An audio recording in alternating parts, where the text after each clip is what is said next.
Hi everyone, and welcome back to Life Talk. Have you ever wondered how you can strengthen your mindset and develop powerful habits that will help you to overcome obstacles in life and to achieve the goals you want? Well, today, Michaela and I are going to talk about just that. So stay tuned and let's get started.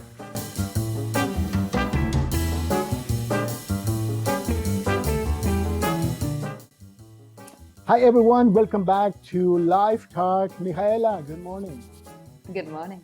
That's right. We are excited to have you back, and this week we have two subjects, and I'm going to let Michaela pick one of them. We were talking off cameras whether to talk about routines and habits or imposter syndrome. Very important subjects, and I think they could be relevant to every one of you who are watching our live talk today. So, Michaela, which one would you like to address today? That's a I hard mean, that's a it's hard choice, isn't it? a very, very hard choice. I'm kind of itching on maybe habits because I'm not as good, but I think imposter syndrome everyone can relate with. Like in terms of habits, I don't think I'm particularly. I have some great habits that are ingrained in me, but Mm-hmm. I'm not particularly amazing at building new habits that I know I should be doing every day and sticking with them. But it's one of those subjects that I do find a little bit boring, and I don't know why. I'm always like, even though it's an integral part of my coaching, and I'm a firm believer that they work, and we are ritualized creatures. So, like, when we do something enough, it will become part of us and part of our identity, etc. At the same time, sometimes forming a new habit is very, very difficult, isn't it? But maybe we should start with that one because obviously that's the one that I've veered towards, haven't I, straight away? Even though I'm Well, like, no, okay, maybe it's the one that poses a little bit more emotion in me. okay. Although, not saying that imposter syndrome doesn't. Obviously, as an actress, Mm-hmm. that has been a huge area that I have needed to work on, and I coach a lot of people on that as well. Yes. But yeah, let's go with habits. Why not? Okay. Well, this is uh, I got inspired because of our last talk, right? We were Mm. talking about the mindset and and what triggers, pros, cons, and but I was thinking, okay, well, how can we develop a healthy mindset? How can we develop a growth mindset? Mm. Um, and are you familiar with the works from Dr. Oh, I forgot the name. Druckworth. The book is called The Growth Mindset. Yes, yeah, yeah. Yeah, yeah, I can't remember it very well. I don't think I've like read the entire book. The last book I read on habits was Atomic Habits. Atomic Habits. Okay. But I don't remember. I'm terrible when I read a Yes. book. Like I actually have to write a PDF sometimes with the Yeah. information so that I Yeah. remember the key points. Right. I'm gonna leave the description the title in the description box. I'm gonna look for it as I'm talking to you. I don't mean to be disrespectful because I think it might be interesting for the people that are watching. But Yeah, uh, but because I forgot the whole name, but I'll include the name in the description box. But basically, in the book, she talks about two different kinds of mindsets, right? mm-hmm. And the growth mindset is the kind of mindset that people, when people face hard times in life, struggles in life, Challenge. Yeah. obstacles in life, challenges and whatnot. They don't look for people to blame. They don't look for excuses, or they Mm, don't fall into depressions. It's on the they they see that as an opportunity to grow, You know, they don't stagnate. They see that as, okay, a challenge to be conquered, right? Mm-hmm.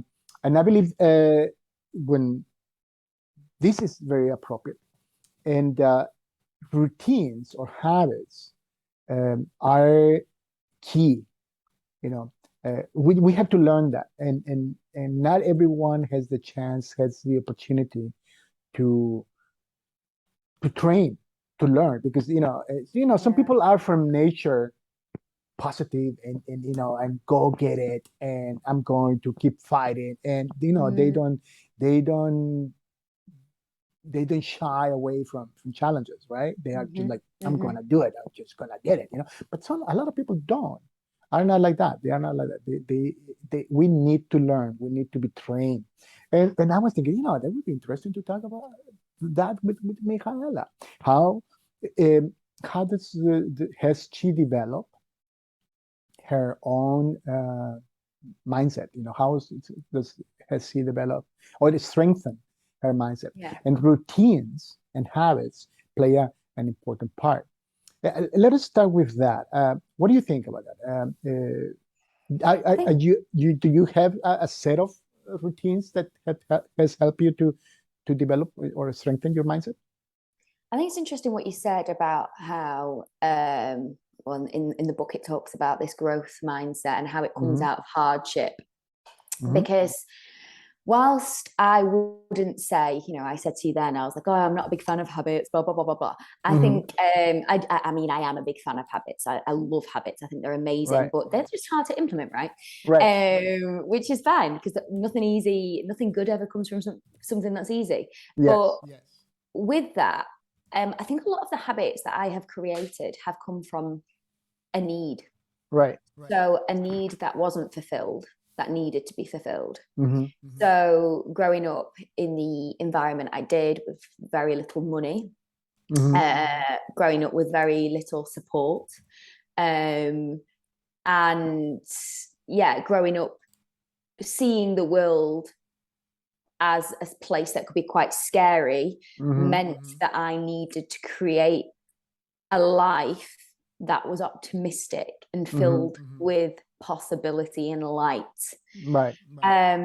So I guess in a way, an unconscious habit was created maybe out of an escapism, maybe out of a belief that there was something more from when I was little. So Yeah. when I was little, I woke up every morning excited to start the day, even though we grew up with, we had no money, we had little or nothing.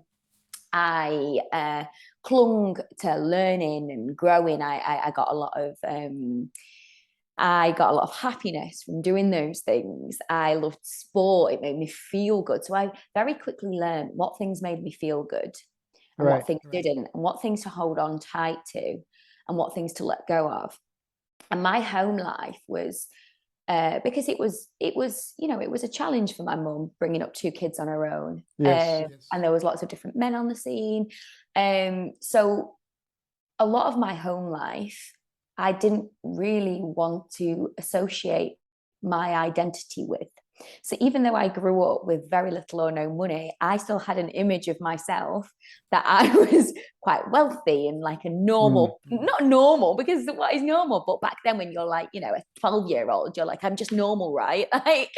So, I kind of automatically, without even knowing so, created an identity that didn't align with my reality, but aligned with who I wanted to be. Okay. Which is interesting to say that was something that I did as a child, and then ultimately that's who I became, right? Yeah. I became someone who went to uni and has done a master's and became that middle class person Right. that I wanted to be. But some people would purposely put in a habit of thinking of themselves in the image of who they want to be rather than who they are to make that happen. Whereas for me, it happened automatically. It was a mechanism I was already doing from a very young age.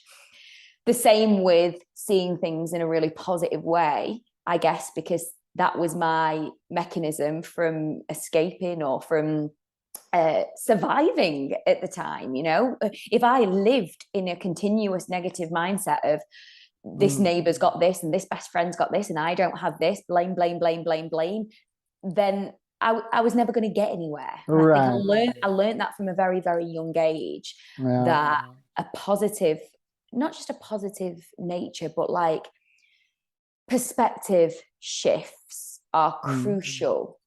They are crucial in your future.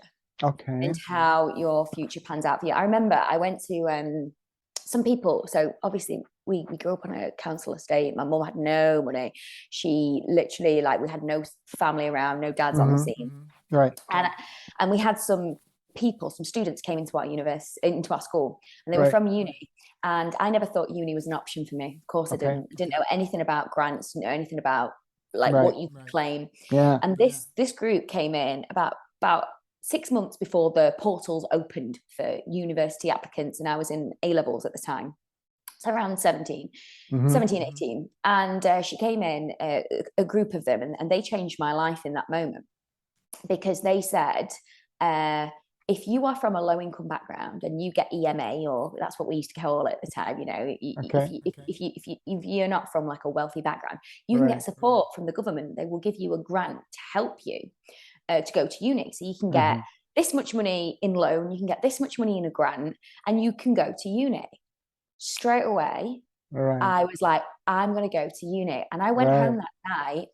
This is the upbringing that I had. I went home that night and I went, Mum, I'm going to go to uni. And she turned around to me and she went, how? I'm not paying for it. Wow. Okay. That's what I was met with. So my mum was always not out of any like, she didn't mean that in I don't want you to go. She meant it out of fear. I can't afford that. Don't come to me. I don't have that money. Like, it's not going to, but I was met with a hurdle, a challenge. Right. And as I did my entire life, whenever I was hit with one, I would overcome it. So straight away, I was like, I know how I'm going to do it. You need to fill in some forms. My mum wasn't great at filling in forms. I was like, I'm going to help you fill in the forms. We need to like write down what you earn, and we need to send them off to the grants and the university schemes and whatnot. Wow. And I'm going to go. And she was like, obviously her anxiety was getting to her at this point. She said, well, what forms? Who wants to look at my and she's panicking. And I don't know why she's panicking, but that's just the way my mum is. She's just panics and gets overwhelmed. And then obviously I sat down and spoke through what they'd taught me, and she was just kind of like, right, okay, well, these were her words, you're dealing with it, you're doing it, I'm not doing it. So I was like, okay, cool. So again, another habit had been formed from a very, very young age, that if I wanted something, I had to get it myself. I had to take action. It wasn't just going to come to me. But this is just fascinating, because as I'm listening to you, I gather, I mean, you are from nature a go-getter, right? Yeah. I mean, you have a very different character and personality in that regard to your mom in this case, right? But you are just like, just, I'm gonna do it. I'm gonna set this goal for myself and achieve it. Yeah. And that's of course an awesome thing to have. A lot of people don't have that, right? And I just I was struggling with the other type of mindset. You don't have that one. I mean, you don't have a fixed mindset. You have a growth mindset. And this is the and I found the author too, as you were talking. The book is called Mindset, and the author is Carol Dweck. She is a PhD. Yeah, and in psychology, mindset. I'm gonna leave that in the description box. And she described that the fixed mindset. A lot of people struggle with that. And this fixed mindset is the type of mindset which will react typically like that, right? Like, I can't. Just hold on. Sorry. My kids are home and. Braucht ihr was noch? Okay, weil ihr bringt mit sehr durcheinander. They are preparing pizza, the dough, and they are coming in the background. out of concentration, like, like, okay, just get what you need. Okay. I don't, Oh, I know. So they were like, oops. I think they got it. What was I left? Oh, the book. yes. I'm gonna try to paste it and Yeah. to I think you should leave it in. You're right. Yeah, I probably will. That's fun. Um, but yeah, in the book, she talks about these two different kinds of mindsets, right? Fix Mm, and growth. And the fix is the one that always look for excuses or for ways to cover up their inadequacies. Is that a word? Inadequacies, yeah, yeah. yeah, And absolutely. still like why I can't, and and they see everything as futile, like, well, there's no sense in Mm, trying. Why, and or like I said, looking for excuses. But people with talent, without talent, but with a growth mindset, they can achieve great things in life because they have mm. discipline, because they have, I'm gonna keep asking, I'm gonna keep fighting. If I don't know, I'm going to look for an answer. I'm going to research. I'm going to practice, and I'm just gonna get what I want. It's that Uh, accountability as well, isn't it? Like what you said just then, he had to blame his method was blame, whereas if you're accountable, all of a sudden you are now responsible for your destination mm, because you've said this, I'm here and I'm at this place because mm, I've done XYZ. and mm, and by being accountable, we again take control of the things we can control, which is ourselves and not external factors. So he's mm. blaming the weather and he's blaming the rain and the XYZ, which is all external to him. Well, why didn't he? I mean, it's me saying this. I'm no athlete. I'm like, why didn't you train in the wind Uh, and the rain? Do I know, you know, you know what I mean? So yeah, but he'll probably come back and be like, yeah, let's see you with your racket. yeah, listen. But Not imagine, fun.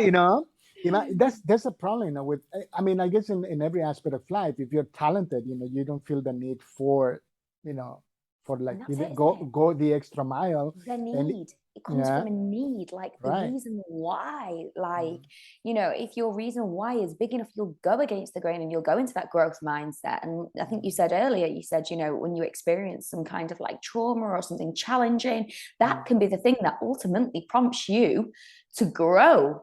mm. We don't grow in ease. Right, When something's easy or when we're content, we don't really grow. That's why life throws these things at us to right. challenge us and to Yeah. get us a fire up our bottom so that we can kind of we can grow, and we need that as humans to Eh, feel like we're living. right. uh, when we're And growing, we are living.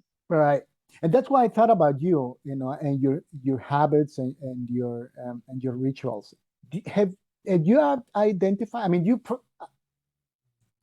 are you are gifted with this kind of mindset. I mean, as I get to Mm, know you more and more, I see, you just have that fire in your belly, and I'm just gonna get what I set my mind mm. to, right?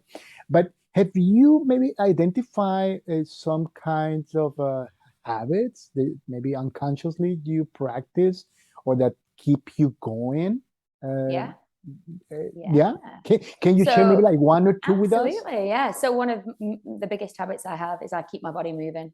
I Okay. train nearly every day. Whether it's walking for an hour or whether it's going to the gym and doing weights, I'll usually do it in the morning. It's something Are you that like a fitness buff type of person? I Show like us your my muscle. food. Show us the The muscle. problem is I like my food. So I train a lot, but I eat a lot. Like Well, food for me is one of the most beautiful pleasures in life. So yeah, you got to that's good. embrace it, right? But That's good. keeping Yeah. yourself fit, I think it helps with my mindset. Okay. It makes me feel like today I was at the gym and I was doing like sumo Right. deadlifts. You got Oh wide yeah. legs and a heavy weight, and I was on a heavy weight than normal. And I got to 10 and I was like, come on, Michaela, two more. And then my brain goes, just give up now because you've got another set.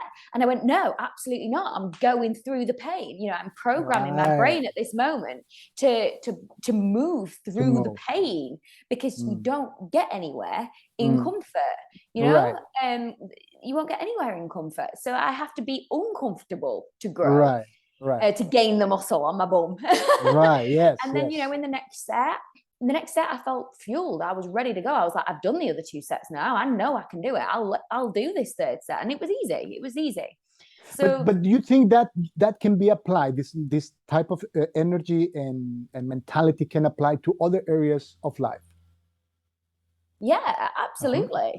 Yeah, because if you are practiced in feeling uncomfortable or discomfort and then still moving through successfully that to a better gain, and not just a gain you're going to see now, but a gain that you might see in 3 weeks, because you certainly don't get the muscle straight away. If you move through that and you can wait for your result in that area of your life, that is a technique, a habit that you can put in other areas too, without a doubt. But it needs to be fueled by a need. There needs to be a reason why, and that why needs to be big. Like, you know. So you have a purpose, and then you keep pushing your limits. Yeah, absolutely. So because I'm an actress, I need to be very aware of my physicality. Because I'm a mindset coach, I need to be very aware of my mind. So for me, the gym, it is a must. Like Tony Robbins, he always says, you know, must or should. It is a must. I have to do it, because my identity, who I am, depends on me taking this action. I have to. If I don't work in coherence with this, then my identity is in a different place to who I am, and then I'll behave incoherently. So, and also, you know, I'm a firm believer in like researching health benefits and in motivation benefits of this stuff. So for me, it is a belief. If I train, I will be a better person. I will be able to do the things I want to do. I will be able to grow. I will be able to deal with pain and move through it. It's like yoga. I hate yoga. Oh God, honestly, I shouldn't say that. I should love yoga, and I do. You know what? It's a love-hate relationship. But if I do a power yoga, sometimes I'm in some positions and I am in excruciating pain, working through it, you know, feeling really uncomfortable, and I have to take control of my mind, just go through it, just be in that moment. So you can just contortion. You can now contortion your whole body and do this kind of exercises, or what? Oh man, I look at some of the things that they do. I was like, oh. No, I can't do all of those. I can do like headstands and stuff, but like, so yeah, and it's the moment afterwards where we're just laid down and we're breathing, and you've got that release that you feel amazing, and you're like, oh, that was brilliant, and it does so much for your mental health. Yoga, it's absolutely amazing. That's why I'm saying I've got a love-hate relationship, because in some of the poses I'm in pain, but then no pain, no gain. Exactly, right? So one of the habits is going to the gym. Another habit is I wake up when my alarm goes off. I don't snooze, ever. I've never done this. I've never snoozed. Never, ever. I did it at uni, and I became very, very lazy. So this is a lie. I have snoozed. I used to press the snooze button when I went to university. I'd be quite hungover. I had a good time at uni, let's put it that way. And snooze, but if snooze Tell went us on, about it. I know, yeah, totally different story. But a different topic. I feel like if I put the snooze button on, then it totally changes my mindset for the day. I don't feel ready for life. I don't feel energized. I don't feel excited. I feel lazy, demotivated, and I just don't want to move. I don't want to get out of bed. So that's one thing that and I told you before, I said when I was a kid, I used to wake up and I'd be really excited. So when I noticed that the snooze button was affecting me, I stopped it, changed it. I don't do it no more. Get out of bed straight away. No snooze. And I hate people who snooze because it's so annoying. You're laid in bed and they're in the next room, or you know, your partner's laid next to you and they're snoozing, and you're like, you're waking me up. Because I'm awake. The first alarm goes. And I know. I hate that too. Yes. So, we're coming to an end. This, man, as always, time. It's gone so quick.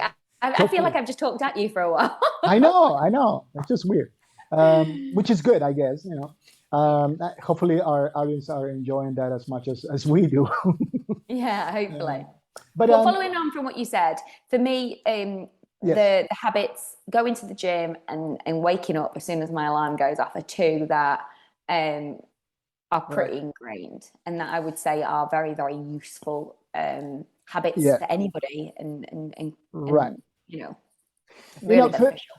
This is very interesting, and I would love to I'm gonna make a note of that. We should do it again, or we should keep going the next time, great. Because I would like to. I mean, people like you have something innate in you, that you can. Correct me if I'm wrong, but it's easier. It's easy for you to when you make a decision. I'm gonna do this, and you follow through. And right? I mean, yes. I would say it's easier, but I don't know because I'm not inside anyone else's head. But I guess that's a conversation about identity and who I believe I am. So in the past, because I've made a decision from a very young age and followed through and defeated obstacles, I now see myself as a person who does that. But we can create that identity at any exactly. age. Yeah. And that's what I would like to talk about next time. Because I think there's very valuable. How do we develop? How do we come to that point? Maybe like for some people that struggle more with that. Maybe they consciously they want to get up when they hear the alarm cling, but but they just can't get to it.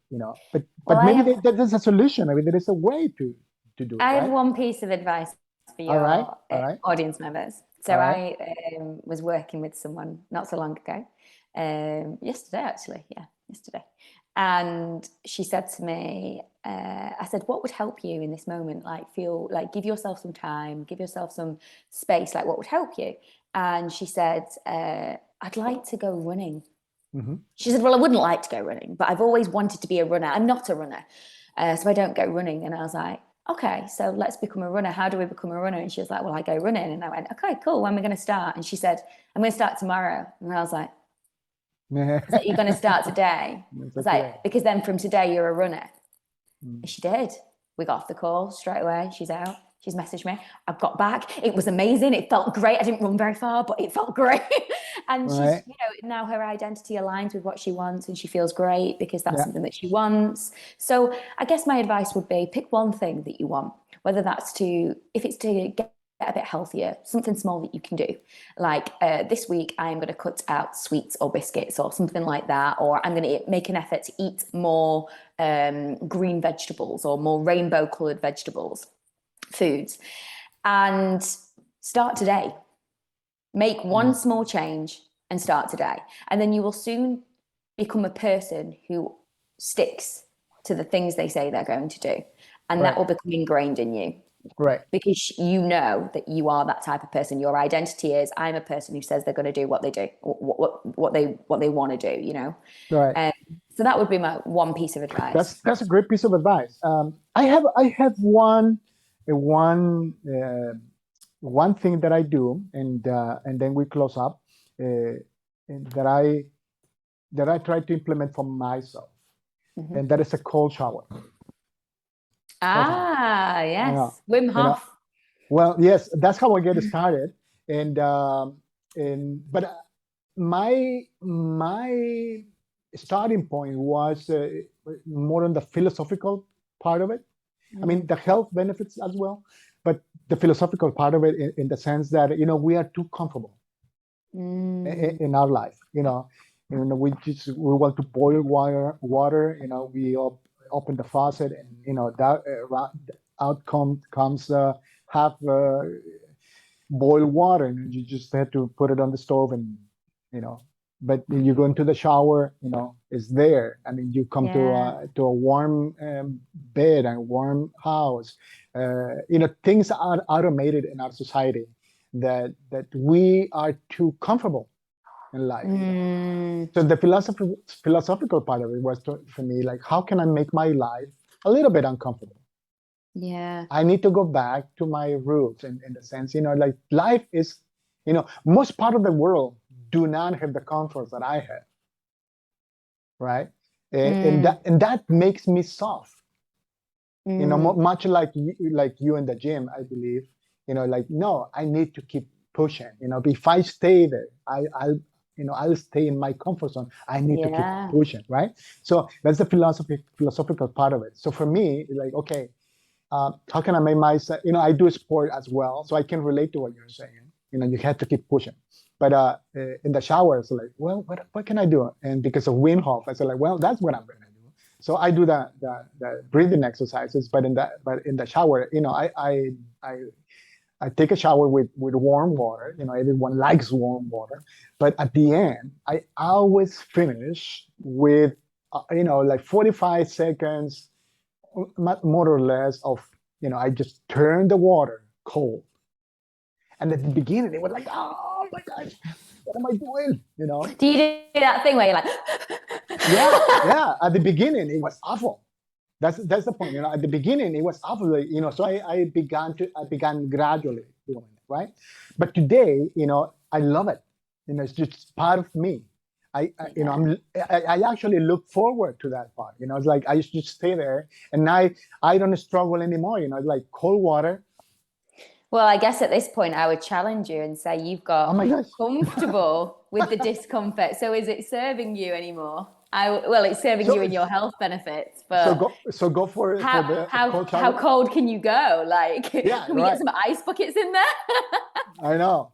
That's the next point, and you're absolutely right. I need to keep pushing the boundaries and go to the next level.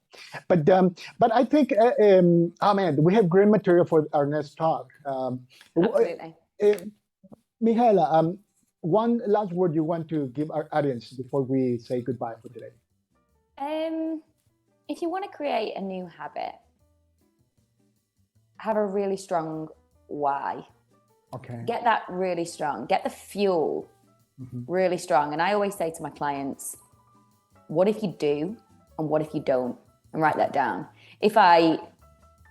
We'll do the easiest one. If I do go to the gym, I'll get strong, I'll get fit, I'll get mentally, I'll feel mentally good about myself, I'll get healthy, I'll get motivated. If I don't go to the gym, I'll feel less motivated. I won't push through pain. I'll probably get fatter. I'll be unhealthy. Okay. I might be at risk of heart disease, etc. So that would be like what I would say. Discover your why. Discover your why. Yeah. Why do you need to create the habit, and then go from there. All right. Great advice. Please, if you have questions for Michaela, if you want to get to know more about her coaching services, all her information is in the description box. Get in touch with her, and send us your comments. Right, Michaela? Send us your comments, send us your questions. Yes, we'll love to hear from you, and we'll do our best to answer every single of your questions. Well, it's for today. That's all for today. It was awesome as always, Michaela. Thank you very much. Thank you. All right. So to all of our viewers, and to you, Michaela, as well, of course, have a wonderful and blessed day. Bye-bye. Have a beautiful day, guys. Thank you so much.